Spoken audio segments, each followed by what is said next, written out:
अभी what we say that next point पे अपन लिख सकते हैं, जो भी पॉइंट होगा आप उसको नेक्स्ट पॉइंट में कंटिन्यू कर लो आयनाइजेशन एनर्जी में।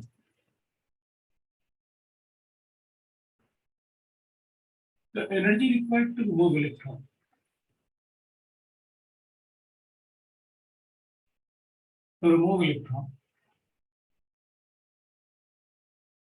from the atom in which from the valence shell of atom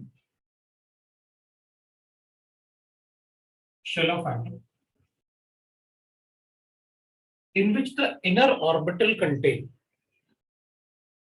in which the inner orbital contain in which the inner orbital contain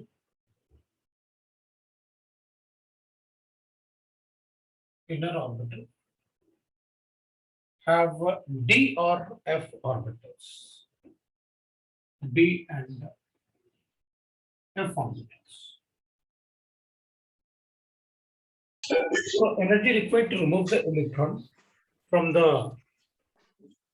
right now from the valence shell of the atom in which there is a, अब अपन क्या बोल रहे हैं कि अगर मान लो अगर अपने पास वैलेंस शेल इलेक्ट्रॉन है और इसमें डी इलेक्ट्रॉन्स है थर्ड शेल, तो इनका तो पुअर स्क्रीनिंग इफेक्ट होता है। पुअर स्क्रीनिंग इफेक्ट होता है तो यहाँ पर अट्रैक्शन ज्यादा होगा। अगर पुअर स्क्रीनिंग इफेक्ट होगा मतलब they are not able to screen, और अगर वो अट्रैक्शन ज्यादा होगा न्यूक्लियस में तो इसको निकालना मुश्किल होगा। So that is what we mean by the right that this sentence. So in which the inner orbital contains inner orbitals have in which the inner orbital d and f are present. So the energy required to remove the electron from the valence shell of the atom in which the inner orbital have d and f electrons is difficult, is energy लिखा करने तो more than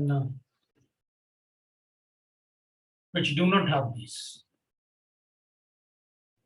have f and d f electrons. तो जिनमें D और F orbital electron नहीं होते हैं तो उनका पुअर स्क्रीनिंग इफेक्ट नहीं होता है। So energy required to remove the electron from the valence shell of the atom in which the inner orbital contain f and d orbital जिनका पुअर स्क्रीनिंग इफेक्ट होता है तो अट्रैक्शन टू द न्यूक्लियस ज्यादा होता है। So we say that जैसे अपन check करेंगे तो ionisation energy of we'll say that gallium is more than aluminum. Again the same thing है, बोरॉन गैलियम, बोरॉन के बाद एल्यूमिनियम आता है ग्रुप में, फिर गैलियम इंडियम एंड थैलियम। तो what I am telling is अपन को पता है ionisation energy top to bottom decrease होता है। Ionisation energy top to bottom decrease होता है, लेकिन तो फिर इन दोनों में होना क्या चाहिए कि ionisation energy of aluminium must be greater than what gallium. Top to bottom ionisation energy in a group decrease होता है, लेकिन एल्यूमिनियम और गैलियम में क्या होता है, ये गैलियम का आयनाइजेशन एनर्जी ज्यादा होता है एल्यूमिनियम से। That's why we say that aluminium is the most electropositive element of this group. Reason क्या था, because this contain d orbital electron. अगर किसी में डी इलेक्ट्रॉन होंगे इनर शेल्स में तो उसके valence electron are strongly attracted to the nucleus, तो इसके valence electron are strongly attracted to the nucleus, तो इससे इलेक्ट्रॉन हटाना बहुत मुश्किल होता है इसकी कंपैरिजन में। It is only for these two, right, not for this and this, उनका तो कम होगा। But between these two we say that gallium का आयनाइजेशन एनर्जी ज्यादा होता है as compare to aluminium. So due to presence of d orbital electrons, in the inner shell. That is the reason for that. कि हम उससे electron निकालना मुश्किल क्यों होगा. So like that we'll like that कि भाई कैसे हम थोड़ा सा एक्सेप्शंस वगैरह पढ़ सकते हैं. बाकी और अपन आयनाइजेशन एनर्जी में देख लेंगे कि भाई क्या करना होता है अपन को. बाकी क्वेश्चन सॉल्व कर सकते हैं अपन. कुछ कुछ क्वेश्चंस होते हैं कि भाई वो मोल्स पर मोल्स में गिवन होते हैं, तो we are able to write that कि भाई अगर जैसे एग्जांपल ले लेते हैं अपन कि भाई अगर calculate the ionisation energy of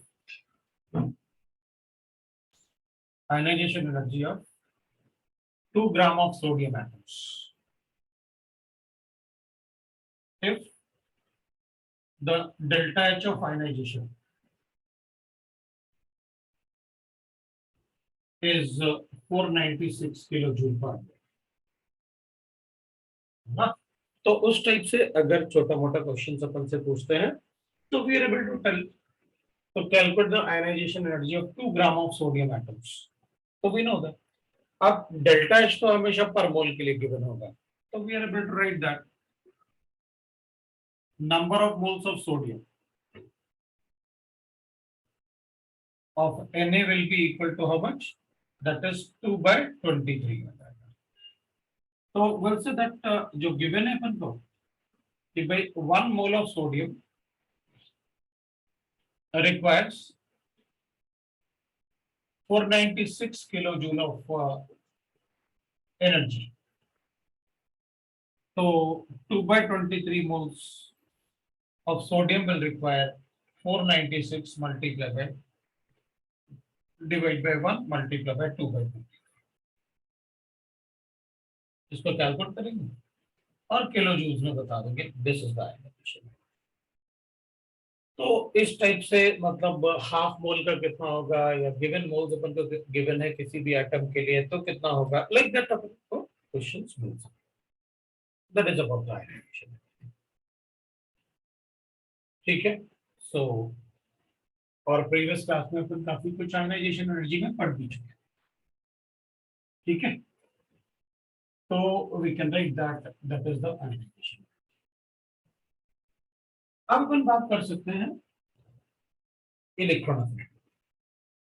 The other parameter, that is the third one, अब हमको लिखना है इलेक्ट्रॉन अफिनिटी. और अपन ऐसे भी लिख सकते हैं नोट करके, highest ionisation energy is for helium and generally अपन कहते हैं लोएस्ट, जिनके लिए अपन कैलकुलेट कर सकते हैं, इज फॉर सीजियम.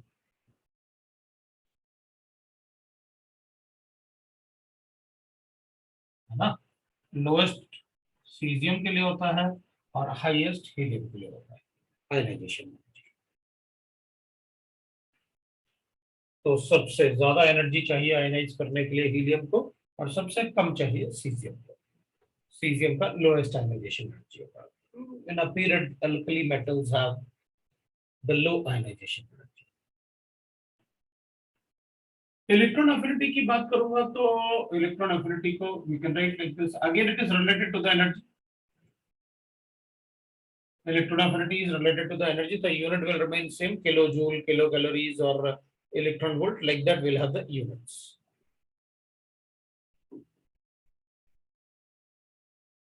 तो इलेक्ट्रॉन अफिनिटी होता है, it is defined as the energy exchanged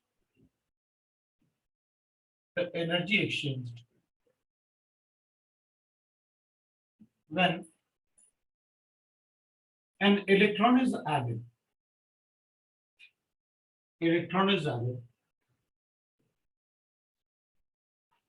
to the valence shell. When electron is added to the valence shell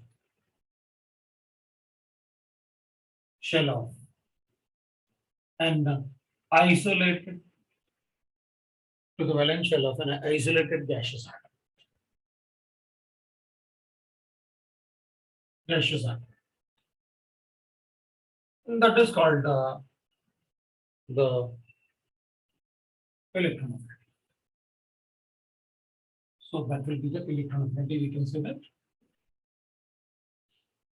So अगर अपन को electron affinity लिखना है अपन ऐसे लिख सकते हैं. What is the electron affinity?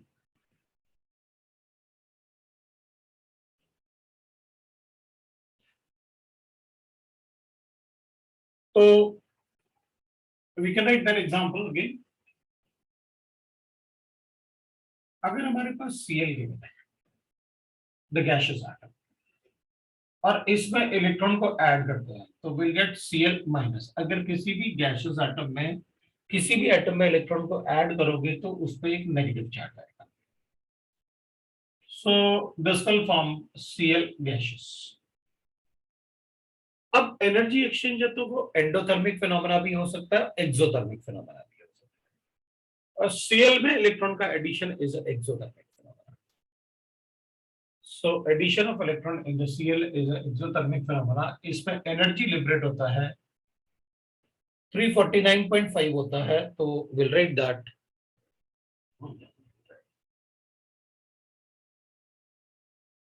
ठीक है.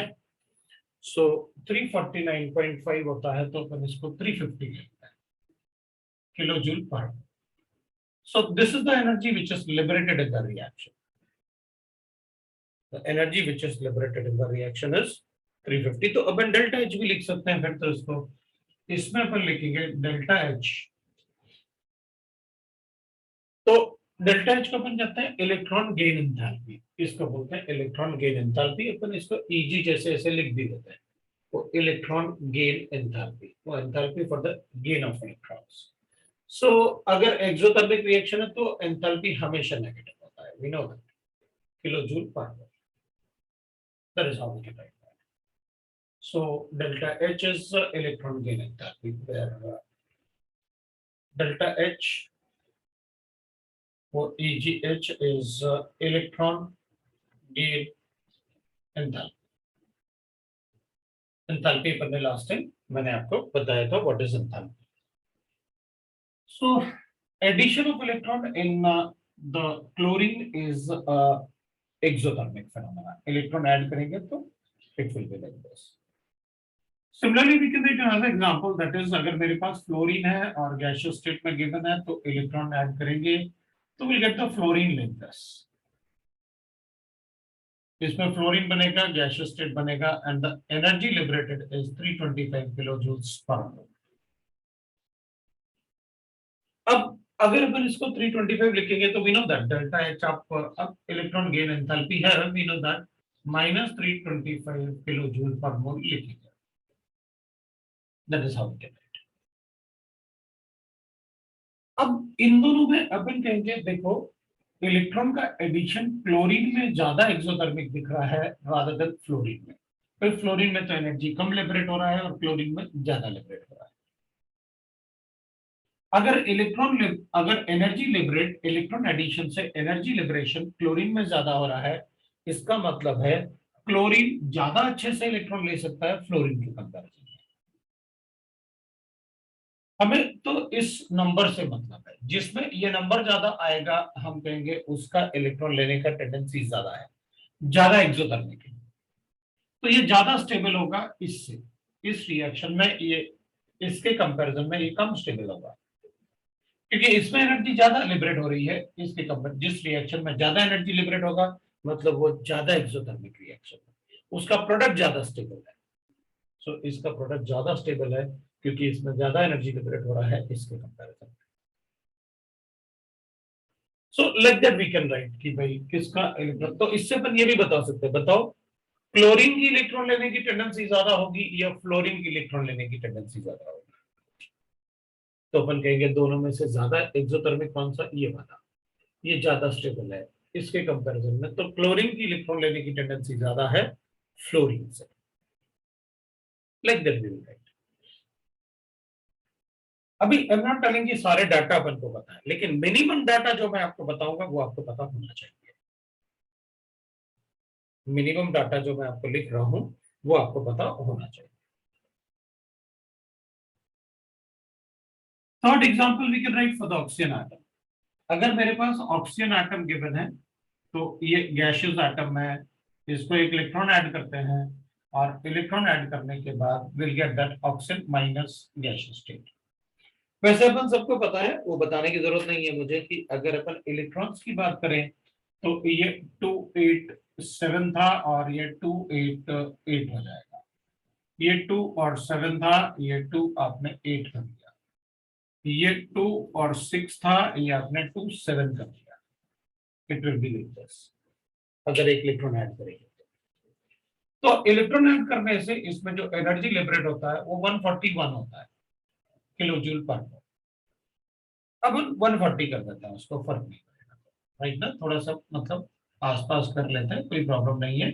तो delta H will be equal to minus 140 kilo joule. अब 141 भी लिखा दोगे तो भी चलेगा क्योंकि वो एग्जैक्ट डाटा होते हैं, तो अपन को कोई फर्क नहीं, क्योंकि मैंने कहा जितना मैं बताऊंगा वो आपको पता होना चाहिए। अब अगर मैं ऑक्सीजन में मतलब अब इसमें तो अपन एक और इलेक्ट्रॉन ऐड कर सकते हैं। ऑक्सीजन की वैलेंसी तो -2 होती है बिना होगा, तो मैं इसमें एक और इलेक्ट्रॉन ऐड कर लेता हूं। इसमें एक और इलेक्ट्रॉन ऐड करूंगा तो ये -2 हो जाएगा, it is in gaseous state. लेकिन अब इसके लिए मैं लिखूंगा -740 किलो जूल पर मोल।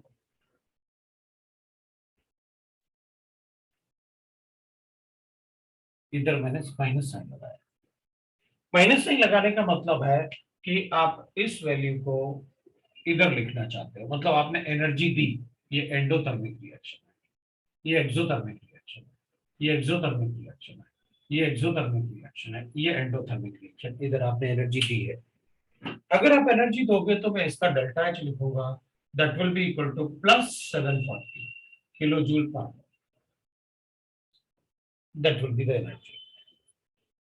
तो इसका मतलब ये हुआ ऑक्सीजन में अगर मुझे 2 इलेक्ट्रॉन ऐड करने हैं तो एक इलेक्ट्रॉन पहले ऐड किया, फिर दूसरा इलेक्ट्रॉन ऐड किया। तो दूसरा इलेक्ट्रॉन जो ऐड किया मैंने यहाँ पर 2 7 था और बाद में ये 2 8 बन गया होगा।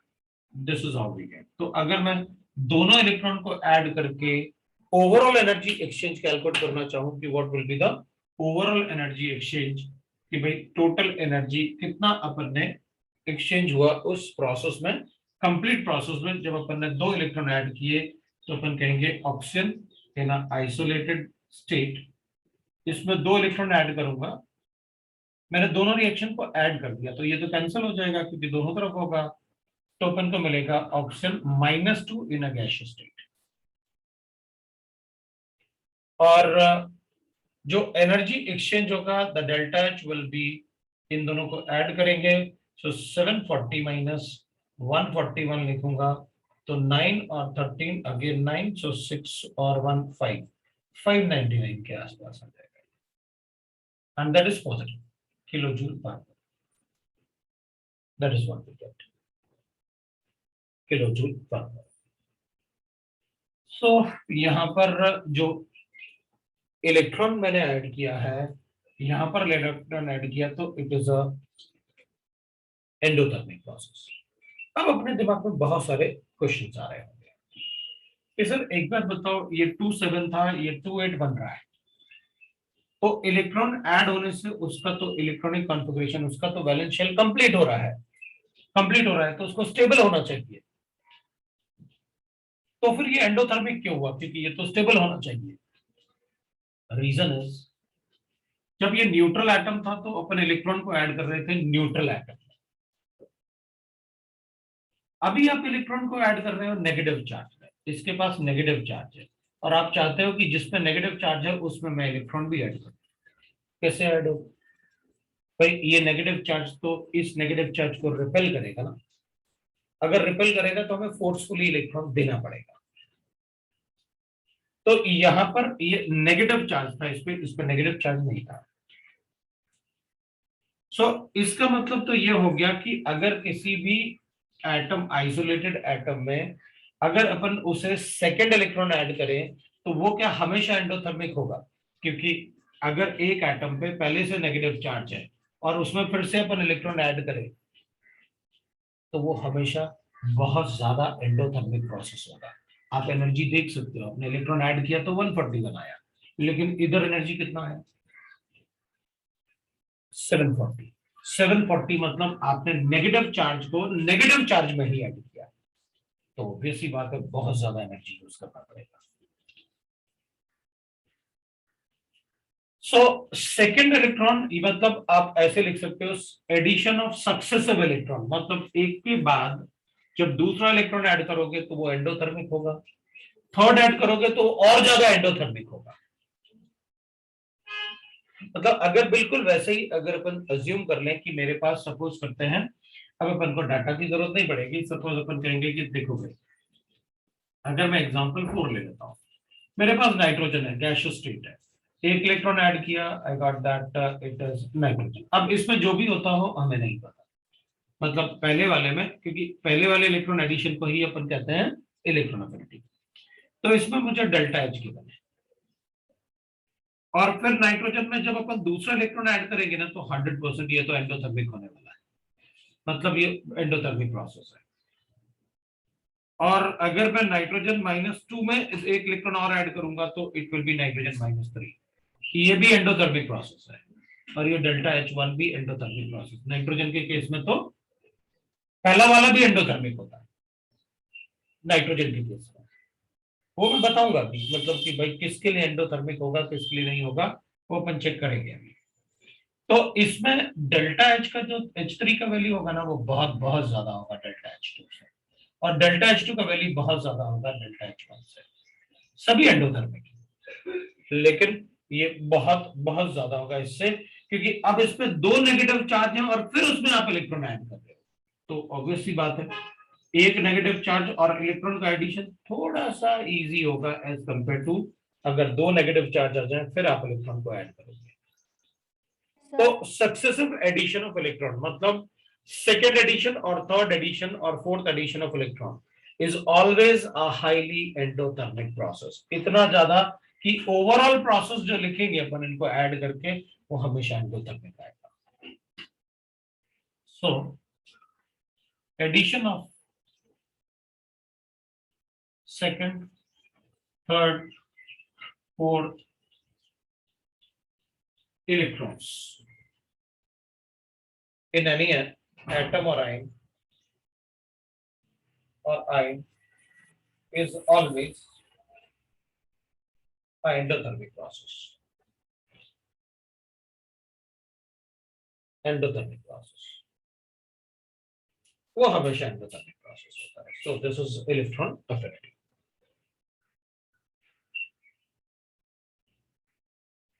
Sir Generally, the electron affinity of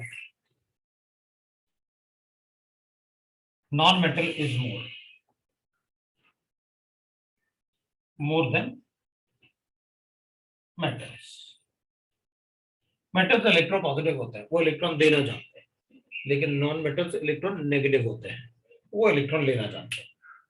सो अपन ने इसलिए जनरली वर्ड यूज किया। अब अपन वेरिएशन की बात करेंगे, और वेरिएशन की बात करेंगे तो अपन को पता चलेगा कि अपन को कैसे पीरियोडिक टेबल में वेरिएशन की बात करनी है। ये डाटा मैंने आपको बताया, ये डाटा मैं वापस यूज भी कर सकता हूं, तो अपन चेक करेंगे और बताएंगे कि इलेक्ट्रॉन अफिनिटी में अपन सर पीरियोडिक टेबल में कैसे वेरिएशन करेंगे। वैसे तो लास्ट सर वाले सेंटेंस से अपन को थोड़ा सा वेरिएशन का आइडिया तो आ गया, लास्ट वाले सेंटेंस से थोड़ा सा वेरिएशन तो समझ में आ रहा है कि इसका मतलब है अगर नॉन मेटल का इलेक्ट्रॉन अफिनिटी ज्यादा होता है तो पीरियोडिक टेबल में तो मेटेलिक से नॉन मेटेलिक कैरेक्टर तो राइट हैंड साइड में बढ़ता है, तो नॉन मेटल का इलेक्ट्रॉन अफिनिटी ज्यादा होगा तो राइट हैंड साइड वाले नॉन मेटल जहां होते हैं उनकी इलेक्ट्रॉन अफिनिटी ज्यादा होगी। सर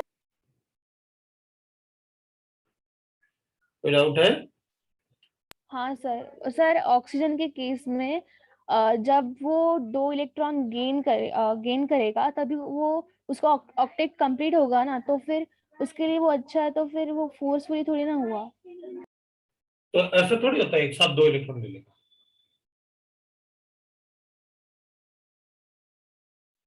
पहले एक इलेक्ट्रॉन लेता है फिर दूसरा इलेक्ट्रॉन लेता है,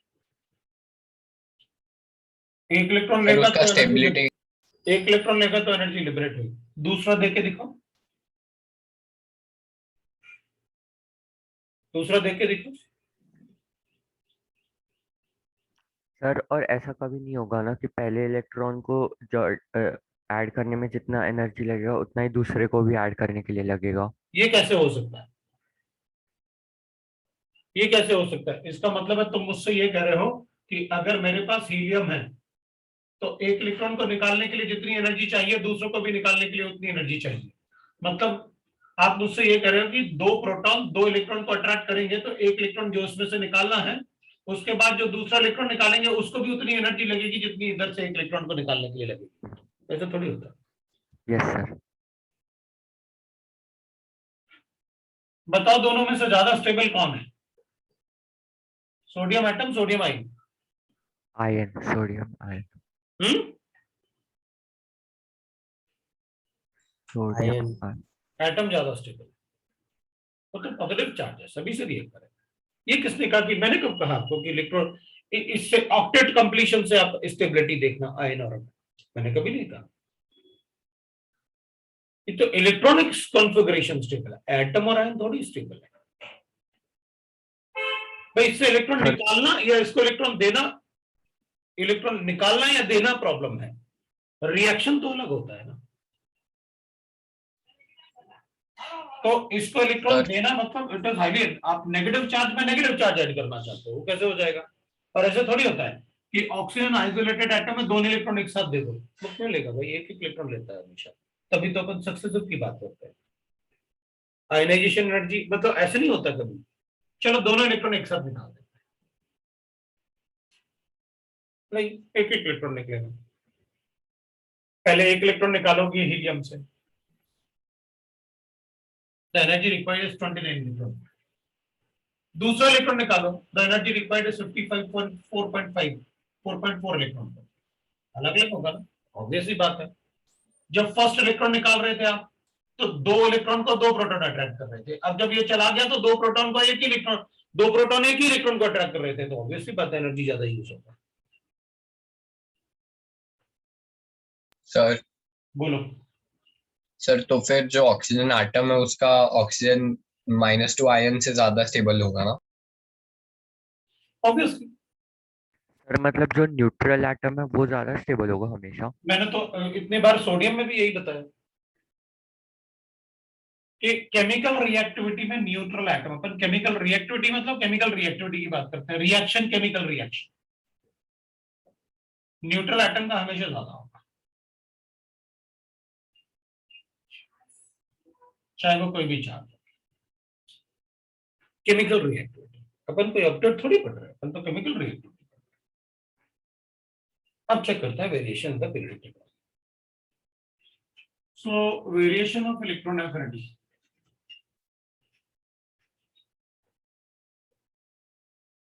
जनरली इलेक्ट्रॉन एफिनिटी, लेकिन अपन एक बात को हमेशा ध्यान रखेंगे, जब भी अपन इलेक्ट्रॉन एफिनिटी लिखेंगे ना, तो इलेक्ट्रॉन एफिनिटी का मतलब होता है एक इलेक्ट्रॉन देना, बस। मतलब कोई भी एटम एक इलेक्ट्रॉन को लेगा, उससे जो एनर्जी एक्सचेंज होगा that is called electron affinity. मतलब इलेक्ट्रॉन एफिनिटी का मतलब ये नहीं होता कि जितने ज्यादा इलेक्ट्रॉन वो ले सकता है सारा ही बता दो, ऑक्सीजन है दो इलेक्ट्रॉन दे दो और फिर इलेक्ट्रॉन एफिनिटी कैलकुलेट करेंगे। That is not the electron affinity, that is electron gain enthalpy, the energy exchange in the process. Electron affinity का मतलब है कोई भी एटम कितने भी इलेक्ट्रॉन ले, मुझे फर्क नहीं पड़ता, जब उसको एक इलेक्ट्रॉन देंगे तो वो बनाएगा। अब बताओ इसमें कि क्या है, इसका कितना एनर्जी यूज हुआ या एनर्जी लिबरेट हुआ। तो फर्स्ट एडिशन ऑफ इलेक्ट्रॉन से जो एनर्जी एक्सचेंज होता है उसी को इलेक्ट्रॉन एफिनिटी बोलते हैं। So electron affinity is the energy exchange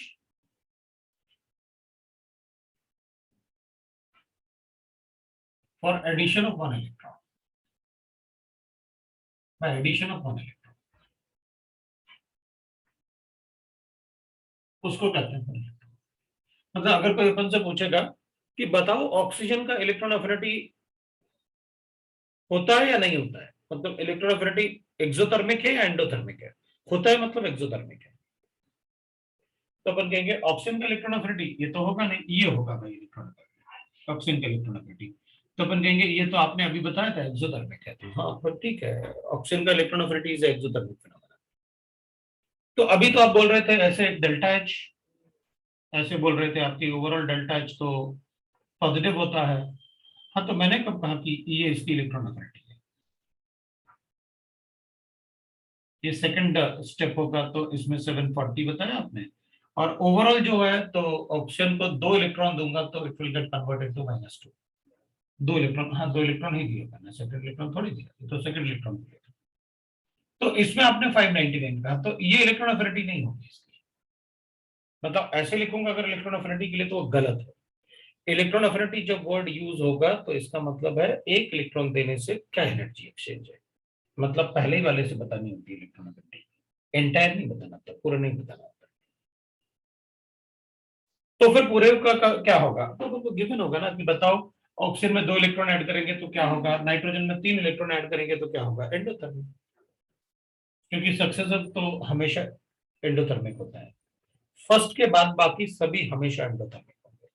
किसी में भी अगर दूसरा इलेक्ट्रॉन या थर्ड इलेक्ट्रॉन ऐड करोगे it is always endothermic process, और वो काफी ज्यादा एंडोथर्मिक होता है as compare to first second और जो भी प्रोसेस आती है। तो जब भी इलेक्ट्रोनेफिलिटी वर्ड होगा मतलब एक इलेक्ट्रॉन के एडिशन की बात कर रहे हो आप, बस उसकी वैलेंसी कुछ भी हो हमें फर्क नहीं पड़ता, आप एक इलेक्ट्रॉन एडिशन से क्या एनर्जी एक्सचेंज होगा, that is called इलेक्ट्रोनेफिलिटी।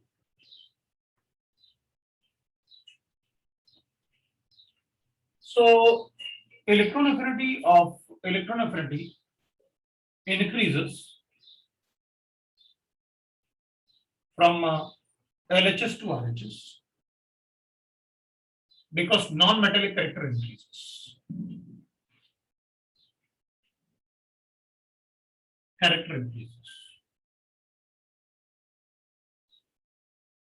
Because non-metallic character increases.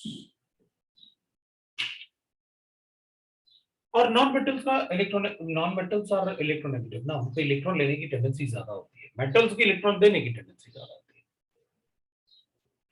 And it decreases from top to bottom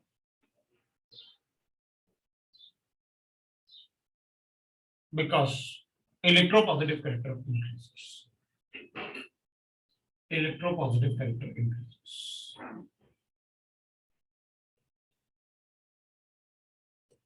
अब जो इलेक्ट्रोपॉजिटिव होगा वो इलेक्ट्रॉन क्यों लेगा, it is the electronegative element जो इलेक्ट्रॉन लेते हैं।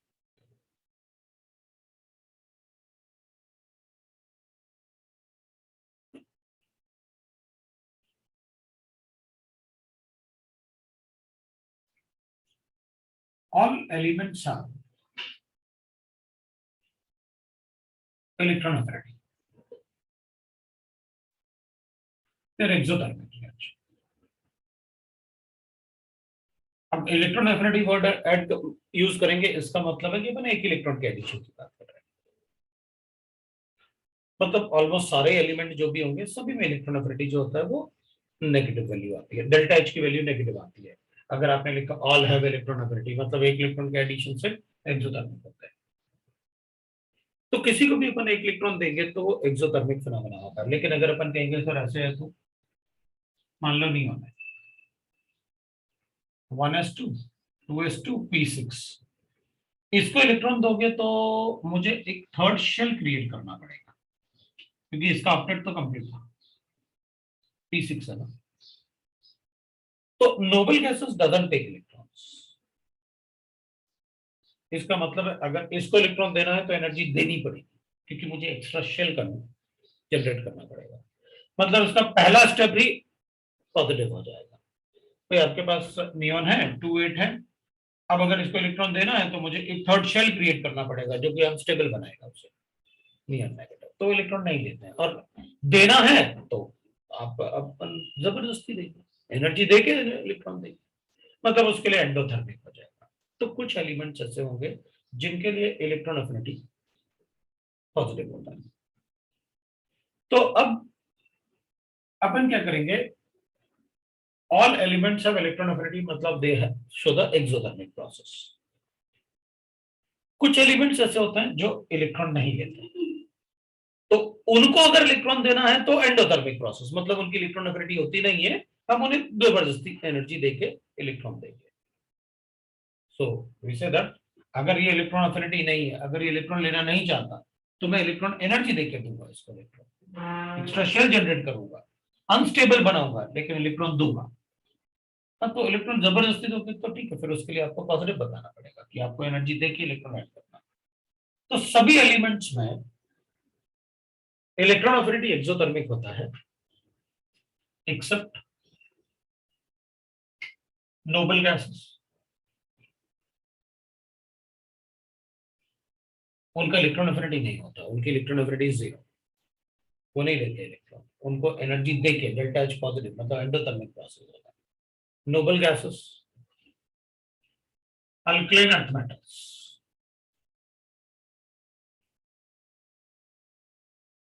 अल्कलाइन अर्थ मेटल्स, उनकी इलेक्ट्रॉन एफिनिटी नहीं होती.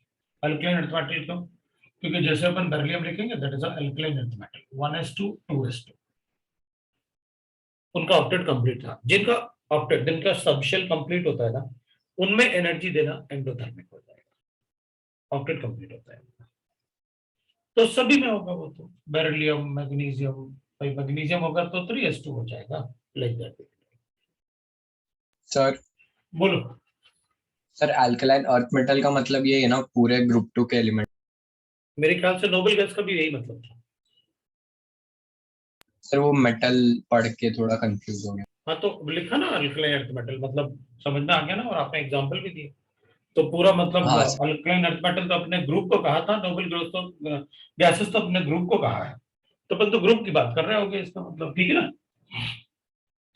Yes. एंड नाइट्रोजन,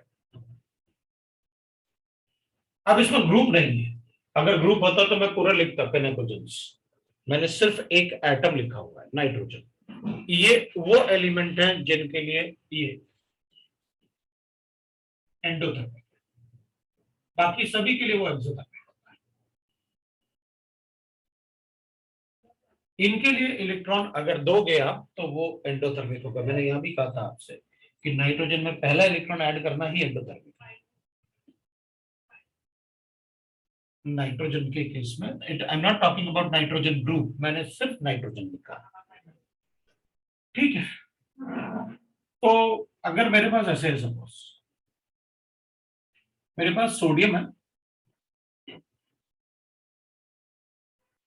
और मेरे पास मैग्नीशियम है, इलेक्ट्रॉन एफिनिटी ऑफ, बताओ सोडियम का ज्यादा होगा या मैग्नीशियम का ज्यादा होगा? ज्यादा इलेक्ट्रोपॉजिटिव सोडियम है, तो किसका इलेक्ट्रॉन एफिनिटी ज्यादा होगा, सोडियम का या मैग्नीशियम का?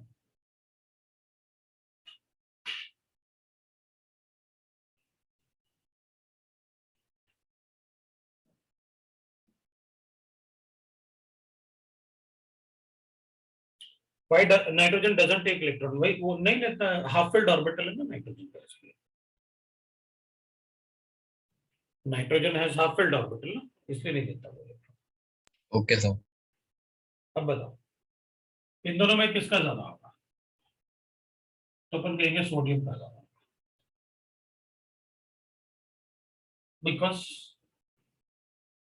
सोडियम का इलेक्ट्रॉनिक कॉन्फ़िगरेशन लिखूंगा तो 1s2 2s2 p6 3s1 है, जबकि मैग्नीशियम क्या होगा, 1s2 2s2 p6 और 3s2 है.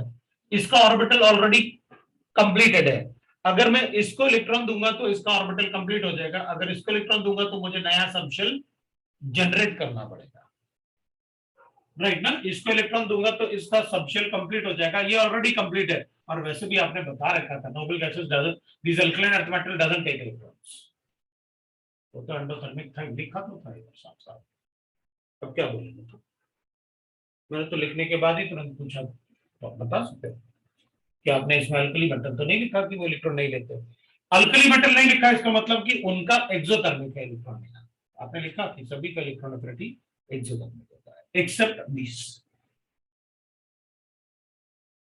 तो अगर अपन मैग्नीशियम में electron, if sodium takes electron its subshell will get complete. So addition of, if electron is added in sodium, its subshell gets fully filled. और इसमें तो पहले से फुली फिल्ड था, ऐड करोगे तो एंडोथर्मिक होगा, आपको नया सबशेल जनरेट करना पड़ेगा, so it will be endothermic. अब इलेक्ट्रॉन एफिनिटी का अपन कहेंगे ठीक है,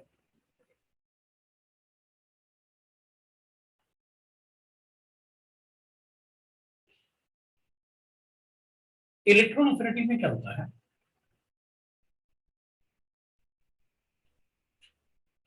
इलेक्ट्रॉन एफिनिटी वो ये ही लिख लेते थे, अपन को पता है इलेक्ट्रॉन एफिनिटी ऑफ, अगर अपन लिखेंगे ना एक मतलब सेकंड पीरियड और थर्ड पीरियड की बात करते हैं, थर्ड पीरियड ज्यादा बात नहीं करेंगे अपन, क्योंकि जहां अपन को बात करनी है बस उतना ही करते हैं, छोटा सा एक पीरियड बना देता हूं मैं। So I will have carbon, nitrogen, oxygen, chlorine, fluorine, ऐसा है।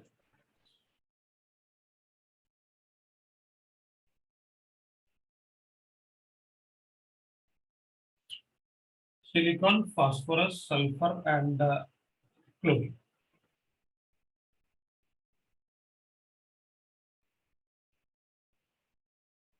इलेक्ट्रॉन एफिनिटी ऑफ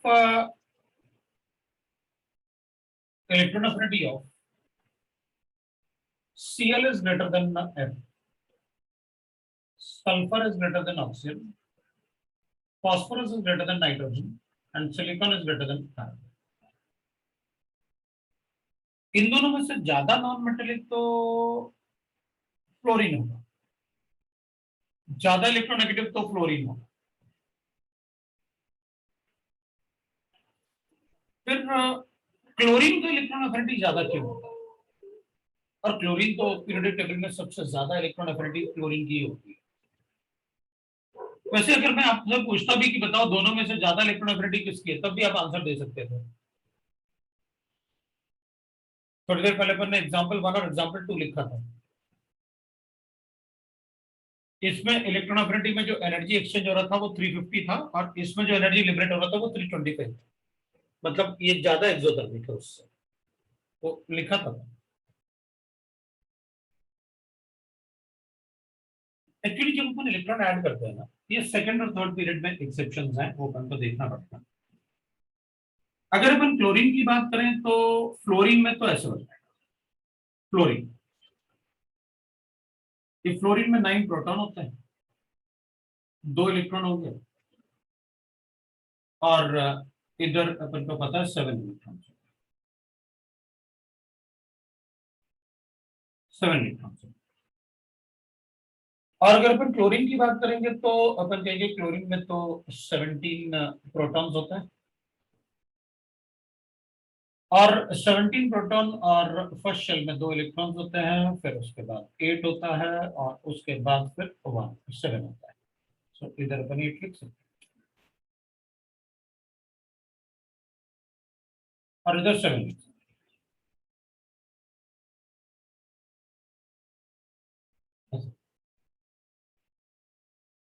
अब अपन क्या करेंगे, फ्लोरीन के 7 इलेक्ट्रॉन है, वैलेंस इलेक्ट्रॉन, इसके भी 7 इलेक्ट्रॉन है, valence electron.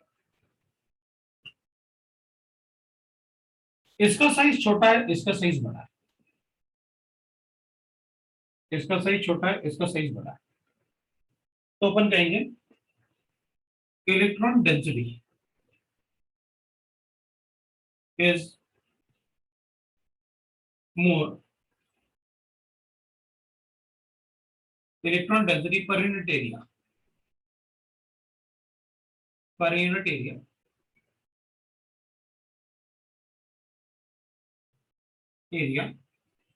is more than chlorine, that more than chlorine. अगर इस पे इलेक्ट्रॉन, क्योंकि इसका बहुत छोटा साइज है, साइज अगर बड़ा भी होता तो अपन कहते हैं वो डिस्ट्रीब्यूट होगा डेंसिटी इलेक्ट्रॉन, इसका बहुत छोटा साइज है तो इलेक्ट्रॉन डेंसिटी काफी ज्यादा बढ़ता है। अब इसमें इलेक्ट्रॉन डेंसिटी क्योंकि सरफेस एरिया बड़ा है तो इलेक्ट्रॉन डेंसिटी कम होगी सरफेस एरिया पे due to increase in size. जब अपन इसमें इलेक्ट्रॉन को ऐड करेंगे ना, इसमें इलेक्ट्रॉन को ऐड करेंगे तो इसमें इलेक्ट्रॉन का एडिशन ऐसे नहीं होता कि भाई चलो हमारी मर्जी हम इलेक्ट्रॉन ऐड कर देते हैं। ये इलेक्ट्रॉन को ये वाले इलेक्ट्रॉन तो रिपेल करेंगे, ये वाले इलेक्ट्रॉन्स जो होंगे ना सरफेस पे वो तो उसको रिपेल करेंगे, लेकिन this electron will be attracted by the nucleus, ये अट्रैक्ट होगा। अगर अट्रैक्शन ग्रेटर देन रिपल्शन है तो एडिशन होगा, नहीं तो नहीं होगा। अगर रिपल्शन ग्रेटर देन अट्रैक्शन है तो addition will be endothermic process, आपको एनर्जी देके ऐड करना पड़ेगा।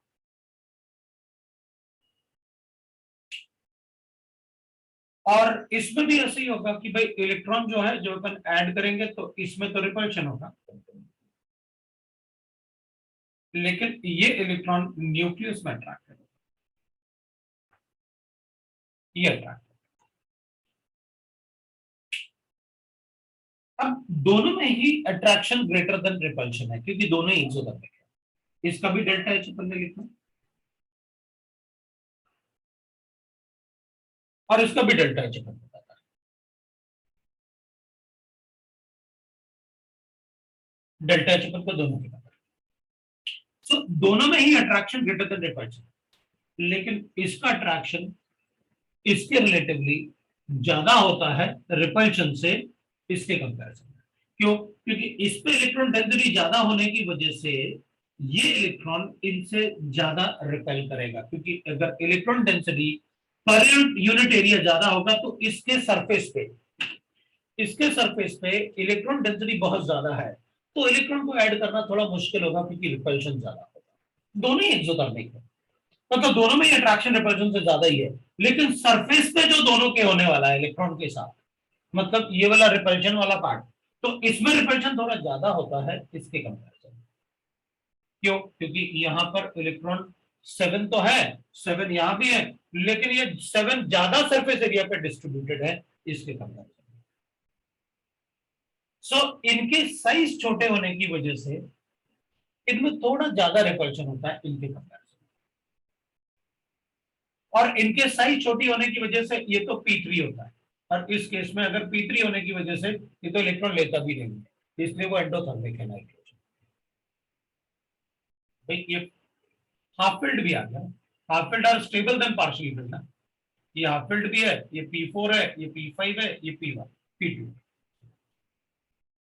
तो like that we can write कि भाई इलेक्ट्रॉन अफिनिटी दोनों की तो है फ्लोरीन क्लोरीन की,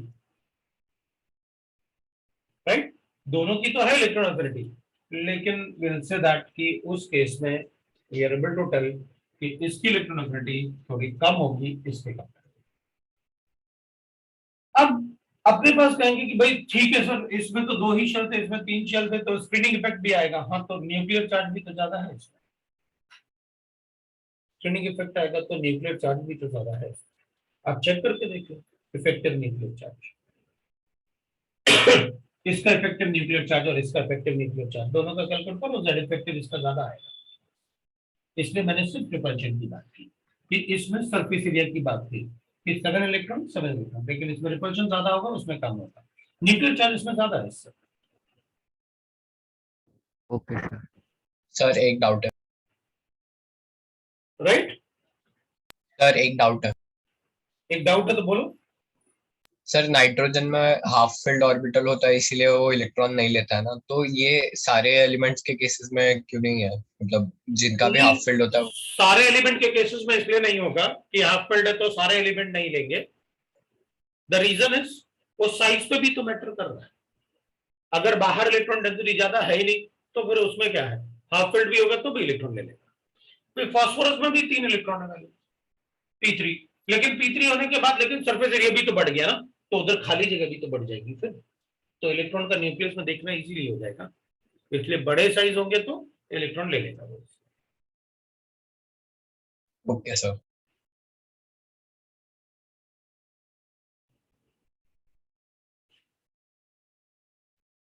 अब अपन कहेंगे ठीक है, अब ऐसा नहीं है कि अपन कहेंगे अच्छा सर आपने 2 ही पीरियड लिखे बाकी क्यों नहीं लिखे। बाकी मैं उतना ज्यादा, क्योंकि सरफेस एरिया भी मैटर करता है ना, तो जैसे आपने कहा मैंने, तो उससे फर्क नहीं पड़ता बाकी का। वो क्लोरीन फ्लोरीन में, इसलिए मैंने सेकंड और थर्ड ग्रुप लिखा था। इलेक्ट्रॉन अफिनिटी ऑफ इसमें हो जाएगा sulphur, then selenium, tellurium, polonium और then oxygen. Phosphorus, then we'll write that arsenic, antimony, bismuth, and then nitrogen. Nitrogen तो zero होता है।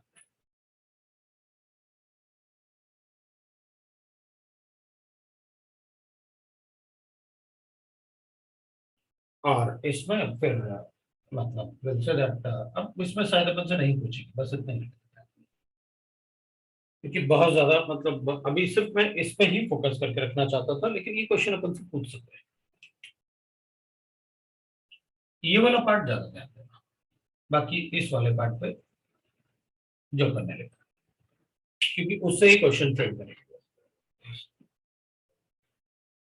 ये बात तो समझ में आ रहा है कि यार मतलब इलेक्ट्रॉन अफिनिटी का कोई रेगुलर वेरिएशन नहीं आ रहा है, एक्सेप्शंस बहुत आ रहे हैं इलेक्ट्रॉन अफिनिटी में। इसलिए अपन भी इलेक्ट्रॉन अफिनिटी को ज्यादा इंपॉर्टेंस नहीं देंगे। बाकी अपन ऐसे लिख सकते हैं, electron affinity will be directly proportional to Z effect. Electron affinity will be inversely proportional to Screening constant.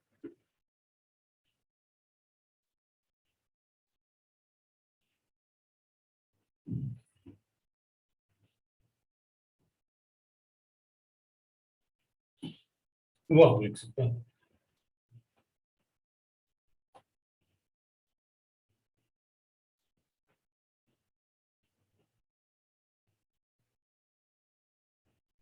Second electron का एडिशन सभी में मतलब it is endothermic process.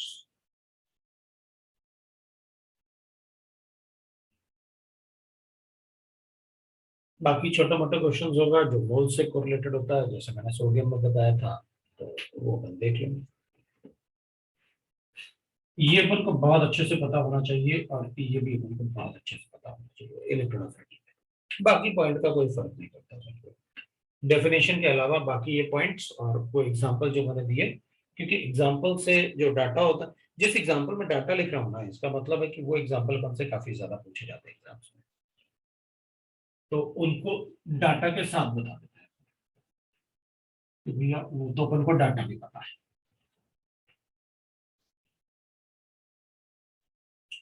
Next we can write electronegativity.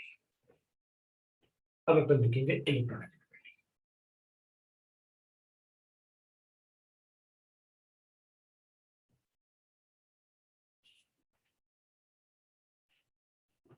अब जो ज्यादा इलेक्ट्रोनेगेटिव होता है उसकी इलेक्ट्रॉन अफिनिटी भी ज्यादा होती है।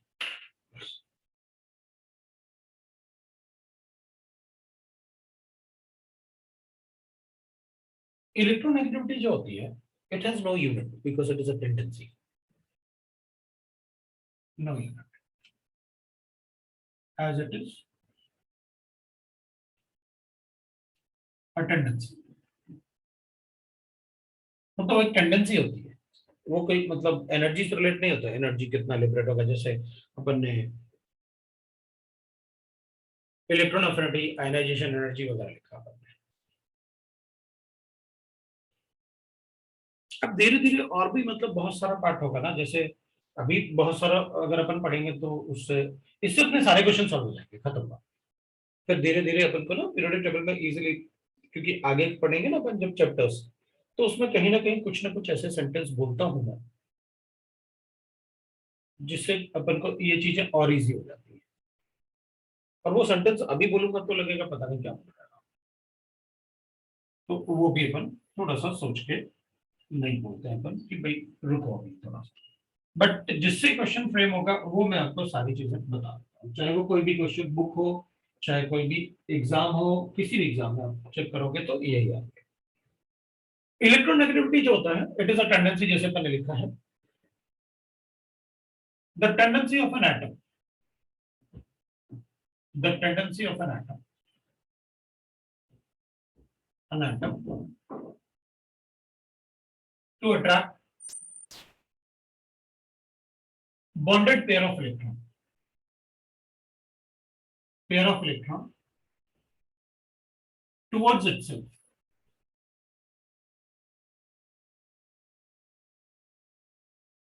in a molecule.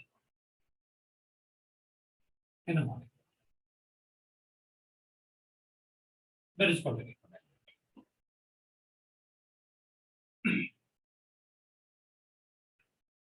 तो इलेक्ट्रोनेगेटिविटी जो होता है वो होता है कि भाई हमारे पास अगर मान लो HCl गिवन, एग्जांपल लेते हैं, HCl गिवन, तो ये ज्यादा इलेक्ट्रोनेगेटिव होता है, इसकी इलेक्ट्रॉन जो ज्यादा नॉन मेटेलिक होता है उसकी इलेक्ट्रॉन एफिनिटी ज्यादा होती है। ये बॉन्डेड पेयर ऑफ इलेक्ट्रॉन है, इस पेयर ऑफ इलेक्ट्रॉन को अपन कहते हैं, जो इलेक्ट्रॉन्स बॉन्डिंग में इन्वॉल्व होते हैं अपन उनको कहते हैं bonded pair of electron, and these are called non bonded electrons. जो इलेक्ट्रॉन बॉन्डिंग में इन्वॉल्व होते हैं उनको कहते हैं अपन bonded electrons, and this is called non-bonded electrons, and a pair of electron is called lone pair.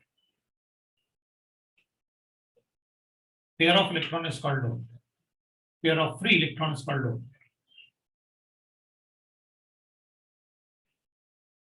Yes, मतलब electrons को क्या बोले मॉलिक्यूल में, जो फ्री इलेक्ट्रॉन्स होते हैं उनको अपन लोन पेयर बोलते हैं, जो फ्री इलेक्ट्रॉन्स होते हैं जो बॉन्डिंग में इन्वॉल्व होते हैं उनको बॉन्डेड इलेक्ट्रॉन बोलते हैं, जो बॉन्डिंग में इन्वॉल्व नहीं होते हैं उनको नॉन बॉन्डेड इलेक्ट्रॉन बोलते हैं, और जो एक पेयर ऑफ इलेक्ट्रॉन जो कि नॉन बॉन्डेड होते हैं उनको अपन लोन पेयर बोलते हैं। तो अगर ये वर्ड्स यूज होते हैं तो आपको पता रहेगा कि what is non bonded electron, what is bonded electron, what is lone pair, वो अपन को पता रहेगा।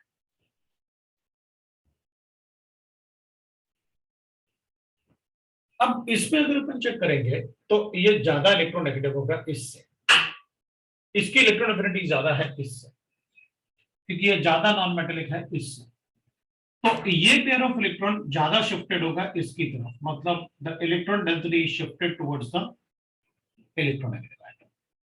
तो जो इलेक्ट्रॉन डेंसिटी होगा वो किसकी तरफ शिफ्ट होगा वो अपन को पता है, वो इलेक्ट्रोनेगेटिव एटम की तरफ शिफ्ट होगा।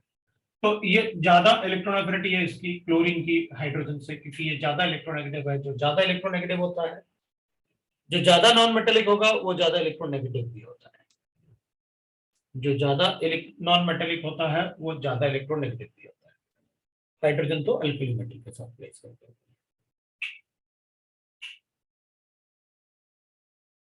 राइट। तो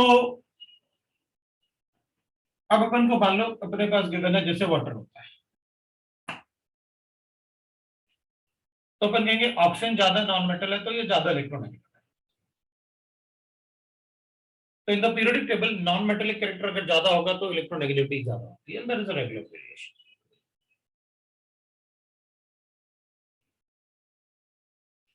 So in a periodic table,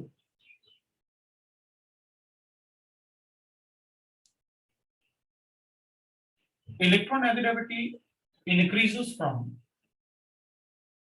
LHS to RHS because Sir, camera. non-metallic character increases.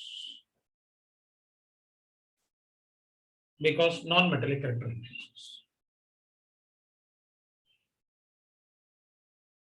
Character increases. तो non-metallic character increase होगा तो इलेक्ट्रोनेगेटिविटी ज्यादा होगी। तो अपन बता सकते हैं कि भाई पीरियोडिक टेबल में क्लोरीन राइट हैंड साइड पे तो वो ज्यादा इलेक्ट्रोनेगेटिव है, तो इलेक्ट्रॉन हमेशा क्योंकि जो ज्यादा इलेक्ट्रोनेगेटिव होता है उसकी इलेक्ट्रॉन लेने की टेंडेंसी ज्यादा होती है, तो ये हमेशा इधर। अगर अपन पानी में डालेंगे तो HCl को क्या लिखोगे, तो H प्लस साइन और Cl माइनस साइन तो लिखोगे, तो ये H प्लस साइन और Cl माइनस साइन कैसे बन गया, HCl था तो अपन कहेंगे ये वाला इलेक्ट्रॉन हमने इसको दे दिया, इसका इलेक्ट्रॉन गया पॉजिटिव चार्ज, उसको इलेक्ट्रॉन एक मिल गया नेगेटिव चार्ज। तो वो तो अपन को पहले से पता है कि ये इलेक्ट्रॉन पुल करता है, सो डेल्टा नेगेटिव, इस पर डेल्टा पॉजिटिव आता है। भाई जो इलेक्ट्रॉन देगा उस पर पॉजिटिव चार्ज आएगा, जो इलेक्ट्रॉन लेगा उस पर नेगेटिव चार्ज आएगा। लेकिन ऐसे डिसोसिएट वो पानी में हो रहा है, जब डिसोसिएट नहीं हो रहा है, एज अ मॉलिक्यूल है, पानी में डिसॉल्व नहीं किया, तो ठीक है, ये बॉन्डेड इलेक्ट्रॉन जो है वो क्लोरीन की तरफ शिफ्टेड होगा, क्योंकि क्लोरीन ज्यादा इलेक्ट्रोनेगेटिव है। तो अगर थोड़ा शिफ्टेड होगा तो थोड़ा चार्ज दे देते, पार्शियल चार्जेस। इन्हीं पार्शियल चार्जेस को अपन पोलैरिटी बोलते हैं, पोलर बॉन्ड्स। जितना ज्यादा ये इलेक्ट्रॉन इसकी तरफ थोड़ा सा शिफ्टेड है, थोड़ा पोलैरिटी, ज्यादा शिफ्टेड है ज्यादा पोलैरिटी, ट्रांसफर ही हो गया आयनिक बॉन्ड। आयनिक बॉन्ड में इलेक्ट्रॉन ट्रांसफर होता है।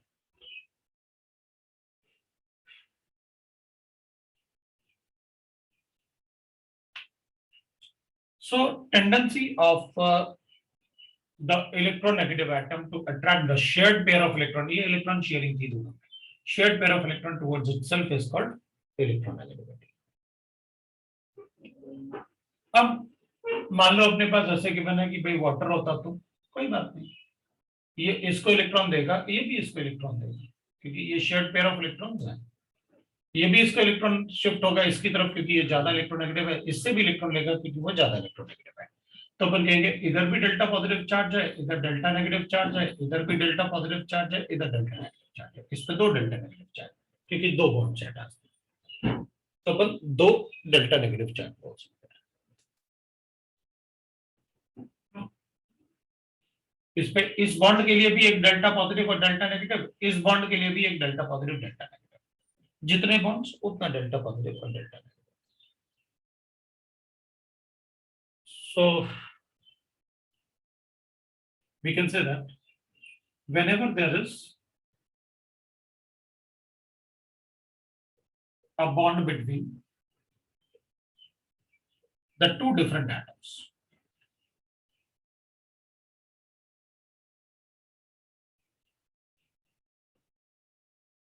the electron density of the bond is always shifted towards the electronegative atom, is shifted towards the more non-metallic या electronegative atom, negative atom. This phenomena generates delta positive charge, right now delta positive charge on electropositive and delta negative charge on electronegative atoms.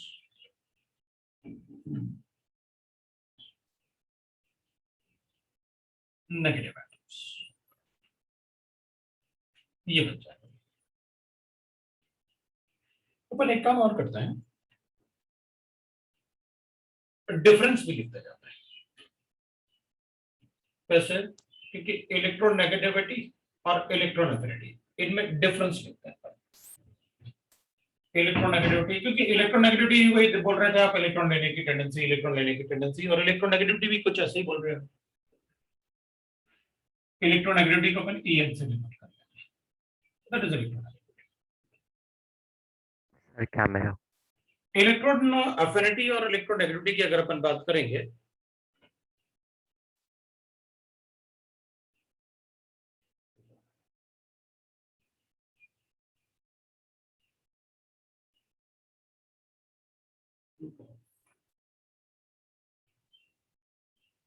it is a property of isolated atom, single atom। भाई electron affinity तो हमने single atom के लिए बना देता है, और electronegativity और मॉलिक्यूल और बॉन्डेड एटम्स। अपन ने इलेक्ट्रोनेगेटिविटी किसके लिए पढ़ना है, वो सिंगल एटम के लिए नहीं पढ़ते हैं, मॉलिक्यूल के लिए पढ़ते हैं। लिखा ना आपने यहाँ पर क्लियरली कि अगर कभी भी दो एटम के बीच में, डिफरेंट एटम के बीच में बॉन्ड होगा तो हमेशा वहां डेल्टा पॉजिटिव और डेल्टा नेगेटिव लिखेंगे। डेल्टा नेगेटिव उस पर लिखेंगे जो ज्यादा इलेक्ट्रोनेगेटिव होगा या जिसमें ज्यादा नॉन मेटालिक इलेक्ट्रॉन होगा। दूसरा अपन लिख सकता है it has unit, no units, it is a tendency, इसमें कोई यूनिट नहीं होगा। Third I can write that,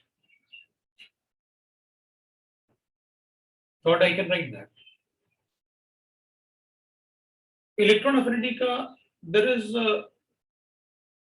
no regular variation, बहुत सारा एक्सेप्शन बना, regular variation in periodic table, variation in periodic table, इसका रेगुलर वेरिएशन आपने क्लियरली लिखा हुआ है। पीरियोडिक टेबल में electron activity increases from LHS to RHS because non metallic electron increases, it decreases from top to bottom because metallic electron increases. So has regular variation. इसका regular variation है। अब तक तो अपन ने यही पढ़ा, दोनों में डिफरेंस भी अपन को पता चल गया। तो इलेक्ट्रॉन नेगेटिविटी जो होता है LHS से RHS की तरफ इंक्रीज होगा और टॉप टू बॉटम डिक्रीज होगा। तो अगर कभी भी दो, अपन ने यहाँ पर लिखा जैसे when there is a bond between the two different atoms, then the electron density of the bond is always shifted towards the electronegative atom. This phenomena generates the delta negative and delta positive charges. जो ज्यादा electronegative होता है उसमें delta negative charge और ज्यादा electro positive होता है उसमें डेल्टा पॉजिटिव चार्ज। तो अपन ने ऐसे लिखा।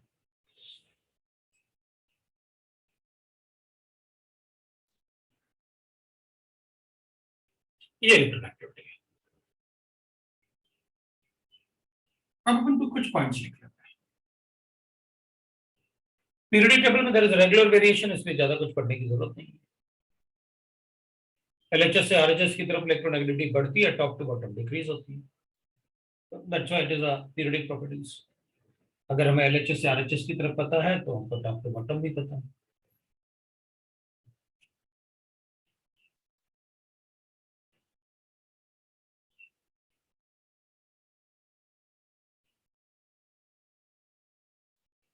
जनरली जिसका इलेक्ट्रोनेगेटिविटी ज्यादा होता है, जनरली ऐसा होता है क्योंकि ज्यादा इलेक्ट्रोनेगेटिव है तो ज्यादा इलेक्ट्रोनेगेटिविटी भी होगी। There is a regular variation भी होता है, there is a regular variation भी होता है।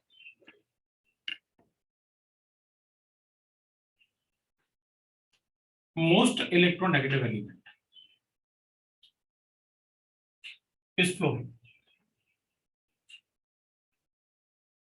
and least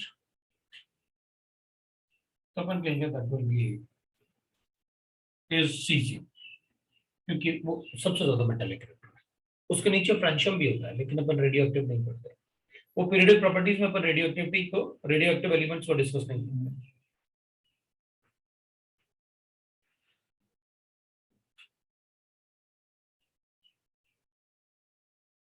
इलेक्ट्रोनेगेटिविटी ऑफ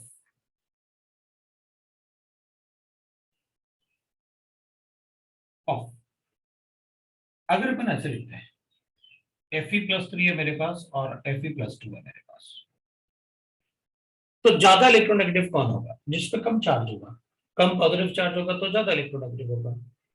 अगर मुझसे कोई पूछेगा सोडियम और पोटेशियम में ज्यादा इलेक्ट्रोनेगेटिव कौन, तो ज्यादा जो कम इलेक्ट्रोपॉजिटिव होगा वो ज्यादा इलेक्ट्रोनेगेटिव होगा। ये इलेक्ट्रोपॉजिटिव ज्यादा है क्योंकि top to bottom electropositive factor बढ़ता है, तो जो कम इलेक्ट्रोपॉजिटिव होगा वो ज्यादा इलेक्ट्रोनेगेटिव होगा। यही तो बताया था आपने कि कम इलेक्ट्रोपॉजिटिव, ये तो इलेक्ट्रोपॉजिटिव होता है, ये जो कम इलेक्ट्रोपॉजिटिव होता है वो इलेक्ट्रोनेगेटिव होता है।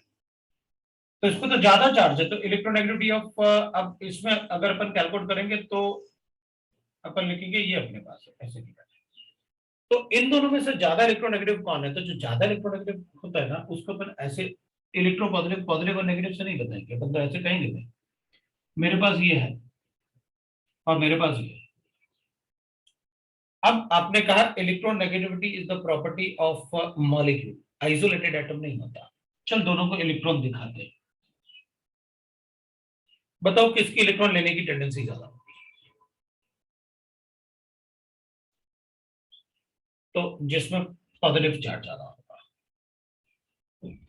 क्योंकि this is the property of, it is not a property of atom, it is the property of molecule, bonded molecule. तो यहां पर आप ऐसे कुछ बता रहे होगे कि मेरे पास FeCl3 है, मेरे पास FeCl2 है, बताओ दोनों में से किस आयरन की इलेक्ट्रॉन लेने की टेंडेंसी ज्यादा है? तो अपन कहेंगे, हम तो ये चेक करेंगे कि जिस पे पॉजिटिव चार्ज ज्यादा है उसकी इलेक्ट्रॉन लेने की टेंडेंसी ज्यादा है, उसकी इलेक्ट्रोनेगेटिविटी ज्यादा है।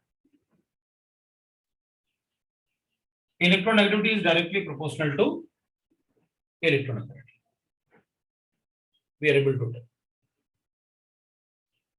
जिस एटम और आयन का इलेक्ट्रॉन लेने का टेंडेंसी ज्यादा होगा उसकी इलेक्ट्रॉन नेगेटिविटी ज्यादा होगी।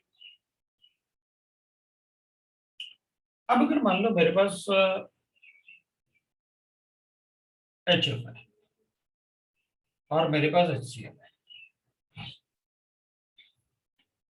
तो फ्लोरीन भी इलेक्ट्रॉन को अट्रैक्ट करेगा अपनी तरफ और क्लोरीन भी इलेक्ट्रॉन को अट्रैक्ट करेगा अपनी तरफ। जो ज्यादा इलेक्ट्रोनेगेटिव होता है उसकी इलेक्ट्रोनेगेटिविटी ज्यादा होती है, right? So electronegativity is directly proportional to, जो राइट ना, ज्यादा नॉन मेटल होगा उसकी इलेक्ट्रॉन एफिनिटी ज्यादा होगी मेटेलिक।